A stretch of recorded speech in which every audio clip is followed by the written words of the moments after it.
আসসালামু আলাইকুম রহমতুল্লাহি ওয়া বারাকাতুহু। সম্মানিত দর্শক, ডক্টর মোহাম্মদ ইউনূস সরকারের বর্ষপূর্তি হতে চলেছে।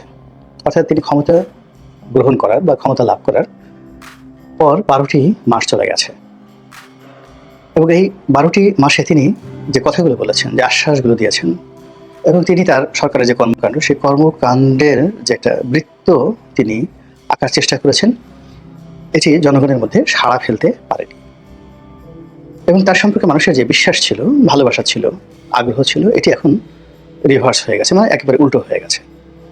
যেটা ইতিবাচক ছিল সেটা নেতিবাচক হয়ে গেছে, আর যেটা অকল্পনীয় ছিল সেটা বাস্তব হয়ে গেছে।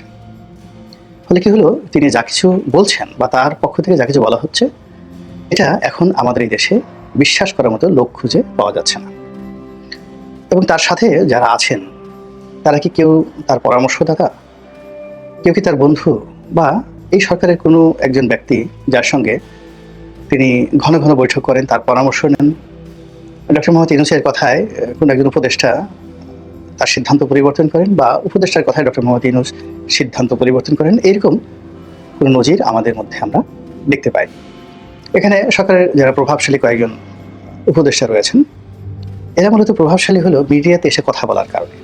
তাদের মন্ত্রণালয়ে তাদের যে আউটপুট বলতে গেলে শূন্য, অনেক ক্ষেত্রে নেতিবাচক, এবং তারা সরকারের জন্য, দেশের জন্য অনেক আপদ বিপদ ডেকে নিয়ে এসেছেন অতি কথনের ফলে। তো তারা সেই অতি কথনের কারণে আমরা মনে করি তারা গুরুত্বপূর্ণ, কিন্তু তাদের কারোর সঙ্গে ডক্টর ইউনূসের ব্যক্তিগত সম্পর্ক রয়েছে, ডক্টর ইউনূস তাদেরকে বিশ্বাস করেন, রিলাই করেন, কিংবা তারা ডক্টর মোহাম্মদ ইউনূসকে রিপ্রেজেন্ট করেন, আমার কাছে সেটা মনে হয়নি। উল্টো আমার কাছে যেটা মনে হয় যে তারা ডক্টর মোহাম্মদ ইউনূসকে তেল মালিশ করতে চান, তেল দিতে চান, তার কথার সঙ্গে কমপ্লাই করতে চান, এবং আন্দাজে ডক্টর ইউনূস একটা কথা বলেন, তো সেই কথার উপর তারা অন্ধভাবে বলে যে হ্যাঁ, স্যার যেহেতু বলেছেন, উনি যেহেতু বলেছেন, এটাই হবে, এবং ওনার মতো মানুষ বিশ্ব মানব, এর বাইরে উনি যাবেন না, তো ওনার প্রতি রিলাই করতে পারেন, আমরা জানি তিনি খুব ভালো মানুষ, ইত্যাদি ইত্যাদি কথাবার্তা। এগুলো পুরোটাই অনেকটা ইলিউশনের মতো। এখন এই কথাগুলো বলার জন্য আসলে উপদেষ্টা হওয়ার দরকার নাই, যে কোনো লোক এই কথাগুলো বলতে পারে। কিন্তু তারা যদি অথরিটি নিয়ে বলতেন যে আমার সঙ্গে প্রধান উপদেষ্টার কথা হয়েছে এবং আমি অন বিহাফ অফ প্রধান উপদেষ্টা, আমি আপনাদেরকে গ্যারান্টি দিচ্ছি এটা হবে, যদি না হয় আমি পদত্যাগ করব, এটাকে বলা হয় অথরিটি। এই অথরিটি আমি কাউকে দেখিনি আজ পর্যন্ত সরকার। এখানে সরকারের প্রেস উইং আছে, সরকারের উপদেষ্টা মণ্ডলী রয়েছে, প্রধান উপদেষ্টার বিশেষ কতগুলো সহকারী রয়েছেন, তারা ওই তাদের দপ্তরে বসে কিছু কাজকর্ম করছেন, আর প্রধান উপদেষ্টার মন মানসিকতা, আকাশের গ্রহ নক্ষত্র, আবহাওয়া, প্রকৃতি, এইগুলো আন্দাজ করে তারা কিছু কথাবার্তা বলার চেষ্টা করছেন। ফলে কি হলো, সরকারকে কেন্দ্র করে, ডক্টর মোহাম্মদ ইউনূসকে কেন্দ্র করে, যেটিকে ইংরেজিতে বলা হয় ট্রাস্ট অর্ডিনেন্স, সেই ট্রাস্ট অর্ডিনেন্স বিশ্বাসযোগ্যতা তৈরি হয়নি। ডিপেন্ডেবিলিটি, তার প্রতি নির্ভরতা, তাকে নির্ভর করা যায়, এটা তৈরি হয়নি। তার লিডারশিপ কোয়ালিটির উপর শ্রদ্ধা এবং আস্থা। ধরুন আপনি একটা লঞ্চে উঠলেন বা একটা নৌকাতে উঠলেন, তো প্রথমত যে আপনি এই নৌকার যে ডিপেন্ডেবিলিটি, এটার উপর আপনি নির্ভর করতে পারেন। তো আপনি সেই অনুযায়ী নৌকাতে উঠলেন, ওঠার পরে আপনি নৌকাতে ডানে গেলেন, বামে গেলেন, সামনে গেলেন, পিছনে গেলেন, আপনি দেখলেন যে না, নৌকাটি বেশ ভালো, খুব সুন্দরভাবে চলছে, এবং কিছুদূর চলার পরে আপনার একটা আস্থা আসলো যে এই নৌকা করে আমি পদ্মা নদী পাড়ি দিতে পারবো কিংবা গন্তব্যে যেতে পারবো। তো এখন আমি যেটা প্রথমে বললাম যে ট্রাস্ট অর্ডিনেন্স, প্রথম হলো নৌকাটা দেখে আমার বিশ্বাস হতে হবে যেটাতে চলা যাবে। দ্বিতীয়ত হলো যে ডিপেন্ডেবিলিটি, যে এটার উপর, এটা আমার ভর নিতে পারবে, আমি এটার উপর ভর করতে পারবো, এটার উপর বসতে পারবো, চলতে পারবো, এবং আমি চললাম।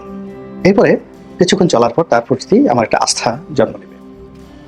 সেই আস্থা যে জায়গাটি, এটি ডক্টর মোহাম্মদ ইউনূস শূন্য, কেউ তাকে আমলে নিচ্ছেন না। এবং সর্বশেষ যেটা, সেটা হলো ভবিষ্যৎ নিয়ে, অর্থাৎ গন্তব্য নিয়ে এই আস্থাটা যখন পরিপূর্ণ থাকে, তখন একটা শ্রদ্ধার ভাব চলে আসে, রেসপেক্ট। তো এই রেসপেক্ট ছাড়া আসলে কারো প্রতি স্থির থাকা যায় না। স্বামী স্ত্রী বলেন, ছেলে সন্তান পিতা পুত্রের সম্পর্ক বলেন, রাষ্ট্রের সঙ্গে জনগণের সম্পর্ক বলেন, নেতার সঙ্গে কর্মীর সম্পর্ক, নেতার সঙ্গে জনগণের সম্পর্ক, রাষ্ট্রনায়কের সঙ্গে জনগণের সম্পর্ক, এর চূড়ান্ত যে রূপ, সেটা হলো শ্রদ্ধা। সেই শ্রদ্ধা থেকেই মানুষ বিশ্বাস করে, অন্ধের মতো বিশ্বাস করে।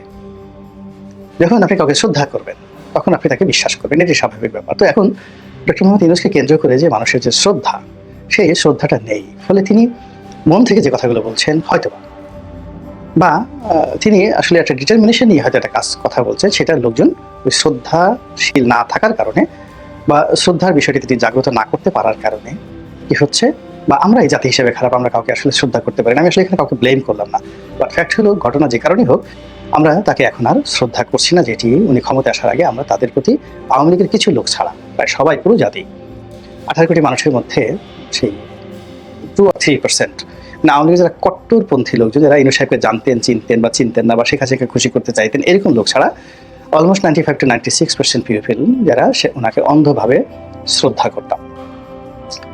ঠিক সেই শ্রদ্ধার যে জায়গাটা, আস্থার যে জায়গাটা না হওয়ার কারণে এখন উনি যা কিছু করতে চাচ্ছেন সবই খেলো খেলো হয়ে যাচ্ছে, হাস্যকর হয়ে যাচ্ছে, উটকো হয়ে যাচ্ছে, ঝামেলাপূর্ণ মনে হচ্ছে, অনাহত মনে হচ্ছে, আর কি বলবো, অপ্রত্যাশিত মনে হচ্ছে, আনএক্সপেক্টেড মনে হচ্ছে, অপ্রয়োজনীয় মনে হচ্ছে, আননেসেসারি মনে হচ্ছে, বিরক্তিকর, অ্যাবনক্সিয়াস। এখানে অ্যাবনক্সিয়াস শব্দটি হলো যে দেখতেও ভালো লাগে না, দুর্গন্ধ বের হয়, তারপর শেষে গা ঘিন ঘিন ঘিন ঘিন করে। এরকম অনেকগুলো জিনিস যদি একসাথে আপনি বোঝাতে চান বিরক্তিকর কোনো বস্তু, সেটাকে আপনি অ্যাবনক্সিয়াস শব্দ দিলে মানে সবচেয়ে ভালো হয়, অ্যাবনক্সিয়াস। এরকম ওনার সেই যে কর্মকাণ্ডগুলো, এগুলোর সঙ্গে টক্সিন মানে বিষ যুক্ত হয়ে গেছে। যেমন এখন যদি বলা হয় সংস্কার সংস্কার সংস্কার, তারপর এখন যদি বলা হয় reset button reset button reset button, এখন যদি বলা হয় যে নতুন বন্দোবস্ত নতুন বন্দোবস্ত নতুন বন্দোবস্ত, মানে উনি যে কথাগুলো বলেছেন বিভিন্ন সময় বা বলার চেষ্টা করেন। এখন যদি বলা হয় সংস্কার কমিশন সংস্কার কমিশন, এখন যদি বলা হয় সংস্কার কমিশনের কর্তা ব্যক্তিরা অমুক তমুক জমুক, এখন যদি বলা হয় অমুক উপদেষ্টা তমুক উপদেষ্টা, এখন যদি বলা হয় সমন্বয়ক, তো এই কথাগুলো শুনলে মানুষের এখন ভীষণ রকম বিরক্তি হয়। আগে যেমন ছাত্রলীগ নিয়ে মানুষের একটা অ্যালার্জি ছিল, তো এরকম ছাত্রলীগের সাথে 100 গুণ অ্যালার্জি নিয়ে অন্তত 61টি শব্দ গত 1 বছর আমাদের দেহ মনে বিষক্রিয়া তৈরি করছে। ফলে আমরা সরকারের যে গন্তব্য, সরকারের যে কর্মকাণ্ড, এটার উপর বিশ্বাস এবং আস্থা রাখতে পারছি না। সরকার নির্বাচন আদৌ দিতে পারবে কি পারবে না, দেবে কি দেবে না, দেওয়া উচিত কি উচিত না, হবে কি হবে না, এই সমস্ত বিষয় নিয়ে বিচার বিশ্লেষণ না করে আমরা ঢালাওভাবে বলছি যে ও লোক ক্ষমতার স্বাদ পেয়ে গেছে, ও কি আর যাবে, ও ক্ষমতায় বসে বসে যেভাবে পা ঝুলাচ্ছে, এটা নিচ্ছে ওটা নিচ্ছে, ও থাকবেই। ক্ষমতাকে কেউ কি আর ছাড়ে? যে একবার লঙ্কায় যায় সে রাবণ হবেই। আমরা খুব অভিজ্ঞ এবং যাকে বলা হয় বিজ্ঞ মানুষের মতো একেবারে গ্রামের মানে যারা চা বিক্রি করেন, চার দোকানদার কিংবা রিক্সা চালক, আপনি দেখেন অনেকগুলো সামাজিক মাধ্যমে প্রান্তিক মানুষের সাক্ষাৎকার প্রকাশিত হচ্ছে, এবং সেখানে তারা যেভাবে ডক্টর মোহাম্মদ ইউনূসের শাসনকে মূল্যায়ন করছেন এবং যেভাবে বলছেন, অবাক করা ঘটনা যে আমরা অনেক সময় অত সুন্দরভাবে এই কথাগুলো বলতে পারবো না। তো আমাদের এই দেশের মানুষের বোধ অনেক বেশি, বুদ্ধি অনেক বেশি, এবং সেখান থেকে তারা ওইভাবে বলছেন না না না এটা হবে না, সে কি আর এই ক্ষমতা ছাড়বে, বরং জীবনের শেষ দিন পর্যন্ত সে জানে এই জাতি প্রতিহিংসা প্রয়ণ, আমি ক্ষমতার গদি ছাড়ছে আমার ছাড়বে না। ফরিদপুরের আঞ্চলিক ভাষায় বললাম ছাড়বে না, আমি ক্ষমতা যদি ছেড়ে দিই আমাকে ছাড়বে না, আমাকে যেভাবে ইচ্ছে সেভাবে ধরবে না, তারপর সে মারবে না, জেলে ঢুকাবে না, তারপরে আরও কিছু করবে না, দরকারটা কি আমি যতদিন আছি শেষ মুহূর্ত পর্যন্ত থাকবো, তোমরা যা পারো করো, দেখি কি করতে পারো। তো এরকম আমরা নিজেরা এরকম শব্দগুলো বানিয়ে এই ভদ্রলোকের উপর আমরা ডক্টর মোহাম্মদ ইউনূসের উপর আমরা আরোপ করে তার প্রতি অবিশ্বাস করছি, তাকে অনাস্থায় নিয়ে ফেলেছি, এবং তার সমস্ত কর্মকাণ্ডের মধ্যে আমরা টক্সিন খুঁজে পাচ্ছি। তো এরকম একটি অবস্থাতে যা হয় সেটা হলো ভবিষ্যৎ নিয়ে একটা শঙ্কা তৈরি হয়। কাজে এই সরকার নির্বাচন কবে হবে, নির্বাচন যে ফেব্রুয়ারি মাসে হবে, বা এই যে আমি এখন ভিডিওটা যখন করছি তখন খুব মশহুর যে এই 4-5 দিনের মধ্যে বা 2-1 দিনের মধ্যে ডক্টর মোহাম্মদ ইউনূস ঘোষণা দিবেন কবে নির্বাচন হবে, একজাক্টলি তারিখ দিয়ে দেবেন। হয়তো দেবেন বা দেবেন না আমি জানি না, কিন্তু আমাদের বিশ্বাস হচ্ছে না। এই যেমন একটা শুল্ক, আমেরিকার একটা শুল্ক, যেটা শেষ পর্যন্ত বাংলাদেশের ফেব্রুয়ারি আসলো, ট্রাম্প সরকার যে বাংলাদেশের ব্যাপারে সিদ্ধান্ত নিলেন, শুল্কটা কমিয়ে এনেছেন 15%, কিন্তু এনেছেন বটে, আমরা কিন্তু বিশ্বাস করিনি, এবং এখনো পর্যন্ত আমরা নেতিবাচক কথা বলে যাচ্ছি। কি নেতিবাচক কথা বলে যাচ্ছি? সেটি হলো ওই যে কমিয়েছে, 15% কমিয়েছে, তো 15% শুল্ক কমিয়েছে, কিন্তু এই বিমান বিক্রি করার জন্য 25টি বোয়িং কেনার জন্য বাংলাদেশকে বাধ্য করেছে। তারপরে বিনামূল্যে যে গম দিত সেই গমগুলো এখন সেখান থেকে কেনার জন্য বাংলাদেশকে বাধ্য করেছে, বেশি দাম দিয়ে তুলা কেনার জন্য আমাদেরকে বাধ্য করেছে, আরও গোপনে গোপনে কত কিছু করেছে কে জানে।